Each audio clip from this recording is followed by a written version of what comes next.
আসসালামু আলাইকুম ওয়া রাহমাতুল্লাহি ওয়া বারাকাতুহু। প্রিয় দর্শক, আশা করি আল্লাহর রহমতে সবাই ভালো আছেন। আপনি কি জানেন, এমন কিছু আমল রয়েছে যেগুলো করলে আল্লাহ তাআলার রহমত বান্দার উপর নেমে আসে। অনেক মানুষ মনে করেন শুধু ইবাদত করলেই যথেষ্ট, কিন্তু কুরআন ও সহিহ হাদিস আমাদের এমন কিছু কাজের কথা জানিয়েছে যেগুলো আল্লাহর রহমত লাভের অন্যতম কারণ। ভাবুন তো, যদি আল্লাহর রহমত আপনার জীবনে নেমে আসে, তাহলে দুঃখ কষ্ট সহজ হয়ে যেতে পারে, অন্তরে প্রশান্তি আসতে পারে এবং আখিরাতেও আপনি বড় সফলতার আশা করতে পারেন। তাহলে প্রশ্ন হলো, কোন কাজ করলে আল্লাহর রহমত নেমে আসে? আজকের ভিডিওতে আমরা কুরআন ও সহিহ হাদিসের আলোকে ধাপে ধাপে সেই আমলগুলো জানব। তাই ভিডিওটি শেষ পর্যন্ত অবশ্যই দেখবেন, কারণ শেষের দিকের আমলগুলো অত্যন্ত গুরুত্বপূর্ণ। প্রথম আমল, ঈমান ও তাকওয়া অর্জন করা। আল্লাহ তাআলা কুরআনে বারবার তাকওয়ার গুরুত্ব উল্লেখ করেছেন। তাকওয়া অর্থ হল আল্লাহকে ভয় করে তার আদেশ পালন করা এবং নিষেধ থেকে দূরে থাকা।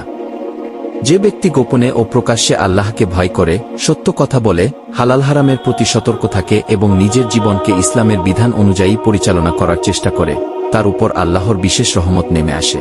তাকওয়া শুধু মুখের কথা নয়, এটি মানুষের চরিত্র, আচরণ এবং প্রতিটি সিদ্ধান্তে প্রকাশ পায়। যখন কেউ একা থাকলেও গুনাহ থেকে নিজেকে বিরত রাখে, তখন সেটিই প্রকৃত তাকওয়ার পরিচয়। তাই আমাদের প্রত্যেকের উচিত প্রতিদিন নিজের কাজের হিসাব নেওয়া এবং চেষ্টা করা যেন আল্লাহ আমাদের উপর সন্তুষ্ট থাকেন।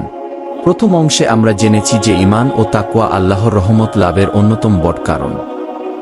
এবার চলুন আরও কয়েকটি গুরুত্বপূর্ণ আমল সম্পর্কে জানি।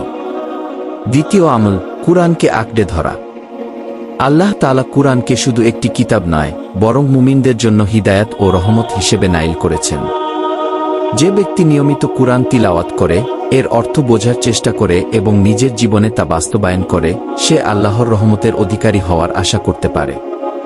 শুধু সুন্দর কণ্ঠে তিলাওয়াত করাই যথেষ্ট নয়, কুরআনের শিক্ষা অনুযায়ী জীবন গড়ে তোলাই একজন মুমিনের প্রকৃত লক্ষ্য হওয়া উচিত। তাই প্রতিদিন অল্প হলেও কুরআন পড়ার অভ্যাস গড়ে তুলুন। তৃতীয় আমল, সালাত প্রতিষ্ঠা করা। নামাজ একজন বান্দাকে আল্লাহর সবচেয়ে কাছে নিয়ে যায়। যে ব্যক্তি 5 ওয়াক্ত সালাত সময় মতো, আন্তরিকতা ও একাগ্রতার সঙ্গে আদায় করে, সে আল্লাহর রহমতের আশা করতে পারে। অনেক সময় আমরা দুনিয়ার ব্যস্ততায় নামাজ পিছিয়ে দিই বা অবহেলা করি, অথচ এই নামাজই আমাদের হৃদয়কে পরিশুদ্ধ করে এবং আল্লাহর সঙ্গে সম্পর্ককে দৃঢ় করে। তাই চেষ্টা করুন কোনো অবস্থাতেই ফরজ সালাত যেন ছুটে না যায়। চতুর্থ আমল, মানুষকে ক্ষমা করা ও দয়া করা। রাসূলুল্লাহ সাল্লাল্লাহু আলাইহি ওয়াসাল্লাম আমাদের শিখিয়েছেন, যে মানুষ অন্যদের প্রতি দয়া করে, আল্লাহও তার প্রতি দয়া করেন।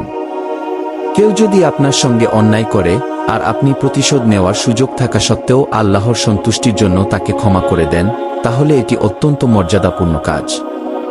পরিবার, আত্মীয় স্বজন, প্রতিবেশী এবং অসহায় মানুষের প্রতি দয়া ও সহানুভূতি প্রদর্শন করা আল্লাহর রহমত লাভের একটি গুরুত্বপূর্ণ মাধ্যম।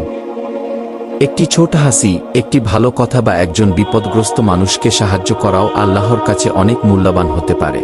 প্রিয় দর্শক, এখন পর্যন্ত আমরা কয়েকটি গুরুত্বপূর্ণ আমল সম্পর্কে জেনেছি। এবার জেনে নিই আরও কিছু কাজ যেগুলো আল্লাহর রহমত লাভের অন্যতম মাধ্যম। পঞ্চম আমল, বেশি বেশি ইস্তিগফার ও তওবা করা। মানুষ হিসেবে আমরা সবাই ভুল করি, কিন্তু উত্তম মানুষ সেই যে নিজের ভুল বুঝে আন্তরিকভাবে আল্লাহর কাছে ফিরে আসে। রাসূলুল্লাহ সাল্লাল্লাহু আলাইহি ওয়াসাল্লাম নিজেও প্রতিদিন বহুবার আল্লাহর কাছে ইস্তিগফার করতেন। তাই আমাদেরও উচিত প্রতিদিন আস্তাগফিরুল্লাহ বেশি বেশি পড়া এবং আন্তরিকভাবে তওবা করা। যখন একজন বান্দা সত্যিকার অর্থে অনুতপ্ত হয়ে আল্লাহর দিকে ফিরে আসে, তখন আল্লাহ তাআলা তার তওবা কবুল করেন এবং তার রহমত দ্বারা তাকে আচ্ছাদিত করেন। ষষ্ঠ আমল, দান সদকা ও মানুষের উপকার করা। আল্লাহর সন্তুষ্টির জন্য গোপনে বা প্রকাশ্যে দান করা অত্যন্ত মর্যাদাপূর্ণ আমল। দান মানেই শুধু অনেক টাকা নয়, ক্ষুধার্তকে খাবার দেওয়া, অসহায়কে সাহায্য করা, কারো কষ্ট লাঘব করা, এমনকি একটি ভালো কথাও সদকা হতে পারে। যে ব্যক্তি মানুষের উপকারে এগিয়ে আসে, আল্লাহ তার প্রতি বিশেষ দয়া ও রহমত বর্ষণ করেন। সপ্তম আমল, আল্লাহর জিকির বেশি করা। যে হৃদয় আল্লাহর জিকিরে ব্যস্ত থাকে, সেই হৃদয়ে প্রশান্তি নেমে আসে।